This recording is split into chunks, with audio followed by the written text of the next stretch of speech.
lequel est prescrit ce médicament. Voilà, je vous remercie, messieurs. Merci, Monsieur Savary. On va prendre toute la batterie de questions. Oui, quelques remarques et quelques questions pratiques en tant que médecin généraliste. Vous avez parlé de l'empathie avec laquelle il fallait effectivement prescrire le générique. La pédagogie a été soulignée par Madame David, mais il y a aussi un argument très convaincant, c'est le remboursement. La sécurité sociale qui a pris la décision de ne plus faire le tiers payant dès l'instant où le malade refusait le générique, je peux vous dire c'est d'une redoutable efficacité. Je crois que ce sont des mesures comme ça qu'il faut prendre. Comme par hasard, ils acceptent le générique dès l'instant où il n'y a plus le tiers payant. Donc véritablement, c'est un argument qu'il faut véritablement, me semble-t-il, consolider pour faire changer les mentalités. Et elles changent vite. Un deuxième argument, le changement. Effectivement, les pharmaciens, d'un mois sur l'autre, dans le renouvellement même de l'ordonnance, ne donnent pas le même générique. Alors ça, enfin, ils donnent le générique, mais d'un autre laboratoire, hein, selon les prix. Alors là-dessus, peut-être que nous aurions des choses à faire, parce que c'est là où il y a tous les problèmes.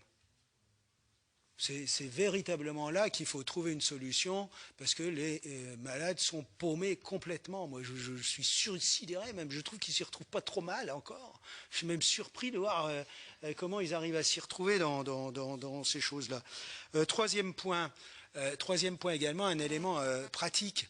Derrière, avec la multiplicité des génériques, vous l'avez dit, ça fait à peu près 9000 principes actifs. Or, pensez au logiciel des médecins. Moi, je viens de faire réinformatiser le cabinet médical. Les logiciels sont de plus en plus compliqués, mais ça devient aberrant. Dans les amoxicillines, vous en avez 2 pages d'amoxicilline à des dosages selon les laboratoires. Mais c'est impensable. Et on va demander aux gens de faire de la bonne médecine, et on va leur faire perdre leur temps à choisir les génériques là-dedans, etc. Qu'on arrête. Là-dessus, vous avez peut-être quelque chose à faire. On a peut-être des choses à faire pour faire en sorte que ces logiciels soient des logiciels pratiques, et qu'on ne tombe pas dans la démesure au type de la sécurisation à vouloir mettre tous les laboratoires, parce que comme il y en aura toujours des nouveaux, on n'en sort pas. Et ça fait 9000 molécules dans lesquelles il faut choisir pour faire une ordonnance. Ben, vous la faites à la main, vous n'avez plus la faire, c'est pas la peine. C'est pas la peine, vous passez votre temps à aller chercher les trucs. Donc il faut revenir à un petit peu de cohérence. Et puis quatrième point, ça rejoint ce que disait Madame David sur la formation des étudiants. Là aussi, vous avez un rôle, nous avons un rôle. Comment se fait-il que quand votre malade est hospitalisé, qui part avec un traitement générique, il sort avec une ordonnance de sortie de l'hôpital, avec une ordonnance de princeps? Il y a quelque chose qui ne va pas, quoi. C'est quand même pas si dur que ça que les chefs de service inculquent non, ils font encore les ordonnances à la main dans les hôpitaux. Attends, ils sont pas au logiciel, malheureux. Même dans... Ah là là là là. Ils sont encore dans 9 hôpitaux sur 10 à l'ordonnance à la main, quoi. Et qui est attentif à ça, que les internes, puisque c'est les internes qui font les ordonnances derrière, quoi, qu'il y ait des ordres du chef de service de faire quelque chose de pratique et puis de suivre un peu un certain nombre de choses.